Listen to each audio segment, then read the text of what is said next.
श्री स्वामी समर्थ. मी शीतल वेदांश अधिराज दुनिया या यूट्यूब चॅनलमध्ये आपलं स्वागत करत आहे. की आज आम्ही सकाळी कोवळं ऊन घेतलं, त्यानंतर फ्रूट आणि ड्रॅगन फ्रूटचा नाश्ता करून झाला. त्यानंतर 15 दिवसाची साई साठलेली म्हणून मी तूप करायला घेतलं. आता घरात लहान बाळ म्हणलं की ही अशी लुडबुड कोणत्याही कामात चालणारच आहे.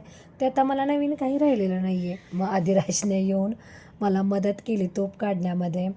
तो इतका रांगत असतो, इतका खेळत असतो, म्हणून दिवसातून 2 ते 3 वेळा मला त्याचे कपडे चेंज करावे लागतात. इथं त्याची आणि वेदाची मस्ती चाललेली.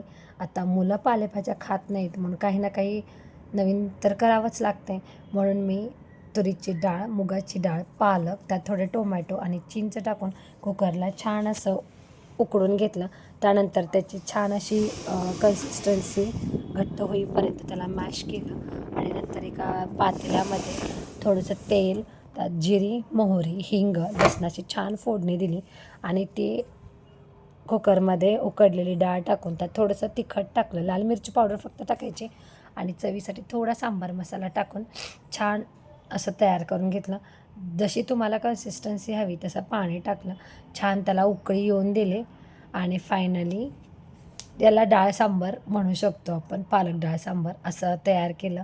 मुलांनी छान खाल्लं.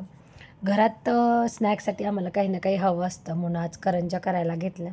मी सासूबाईंनी छान अशा करंज्या करून संपवला आमचा दिवस. धन्यवाद.